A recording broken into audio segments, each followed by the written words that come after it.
Hi, and welcome to another episode of Hot Takes with me, the Silver Fox.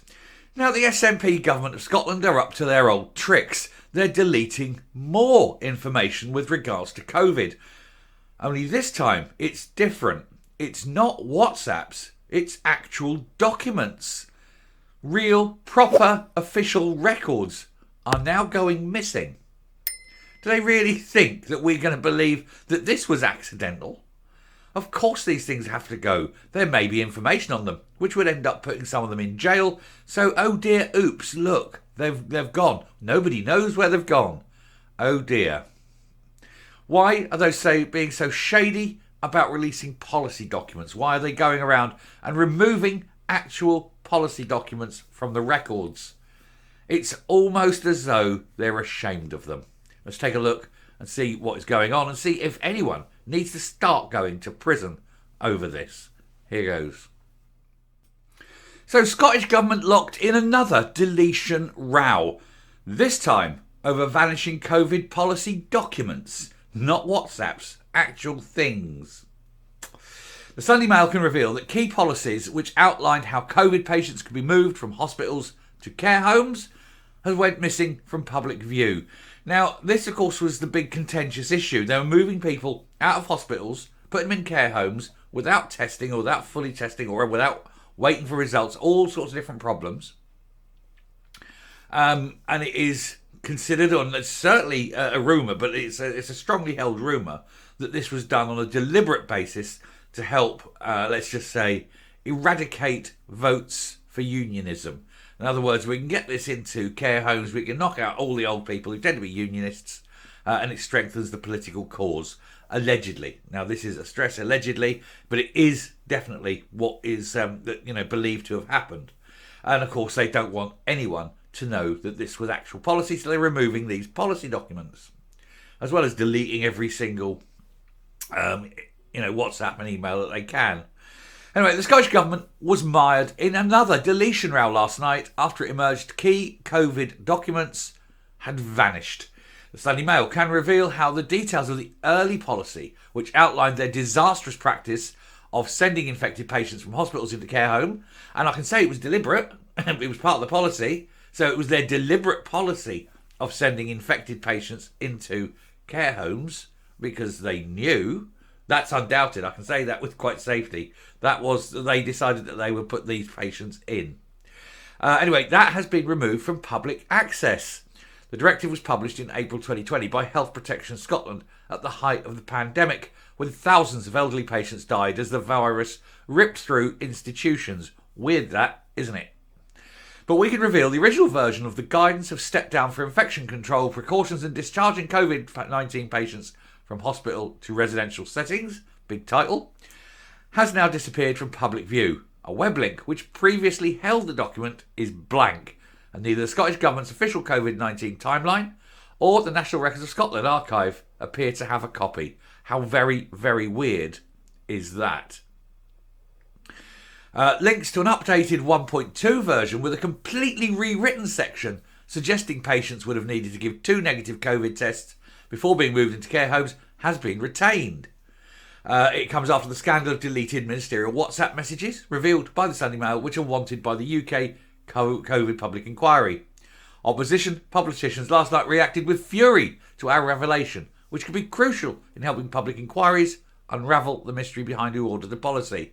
Now, they've basically said, here's the original one. The original one is going to put us all in jail. Let's take that down and we'll put up the second one, which makes it look as though we're getting it right. Why are they so shady about taking this down? Because they know.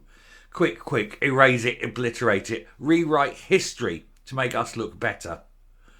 They are absolutely got to send people to jail. This is beyond any kind of acceptable formation, isn't it? Here's a copy of it. Which copy is this? Is this the original one? But anyway.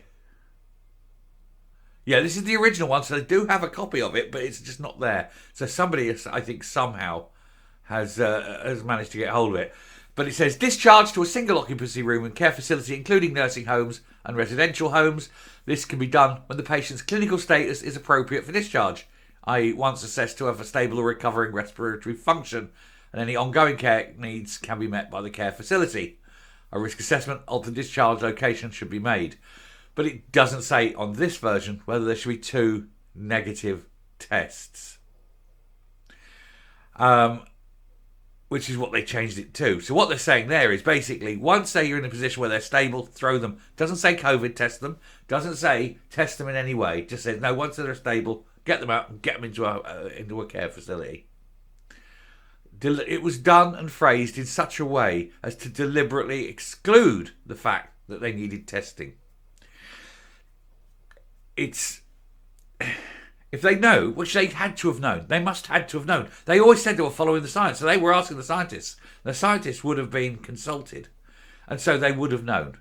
And so that in itself is very, very dodgy. It does make you kind of think that this policy of genocide of the elderly was perhaps deliberate.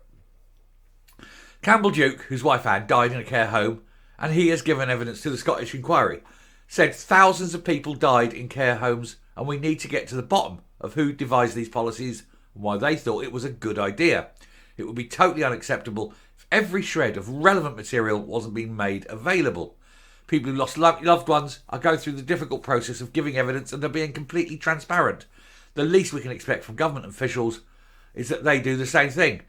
They're never going to be transparent. They cannot afford to be transparent. If they were open, honest and transparent, the jails will be filled with them. They know that. So that's the one thing they can't be. That is why they're redacting everything. That is why they're hiding everything. That is why they're deleting everything. Sports presenter Alison Walker, who couldn't see her parents Sandy and Olive, who both lived in a home with dementia, added, "It is utterly appalling. If these documents are somehow being hidden from public view and potentially will not be made available to the public inquiry, this was a disgraceful policy and we need to get to the bottom of who came up with it and allow it to go ahead." And it was happening. They've known it was happening. This is from over 3 years ago. They knew then. And that woman knew it was happening. And I'm not going to say she was actively doing it deliberately, but I'm saying it seems likely that she was actively doing it deliberately for political expediency, in my view. Lib Dem leader Alex Cole-Hamilton said, "What happened in our care homes was a tragedy. It was, I think, deliberate. It deserves to be at the very heart of the inquiry so that bereaved families can get the unvarnished truth about the decisions that were made at the top of government. Everything must be turned over to them, unredacted, and from this guidance to the WhatsApps between ministers, to uncover how they reached the fateful decision to move untested and COVID-positive patients into care homes. The decision was easy. I'll tell you how they arrived at the decision. They said, we can use this for our advantage. If we can knock out all those unionist voting old people, we might even become an independent country. How can we possibly get rid of lots and lots of old people very quickly and without raising suspicion?" I know was probably what they were thinking. Scottish Conservative Shadow Health Secretary Dr Sandesh Gillane said care homes suffered terribly during the pandemic and thousands of families are still grieving the loss of a loved one as a result. The SNP's secretive approach to messages and documents is an insult to bereaved families. I think it's tantamount. My personal view, and it's not definitely what happened. Of course, I've got to protect myself by my personal view, and I think the view of many people is that the government of Scotland committed mass genocide, mass murder, crimes against humanity, crimes for which we need to bring back a very, very strict punishment, a dangling punishment, and I would love to see all of them dangle for what they've done.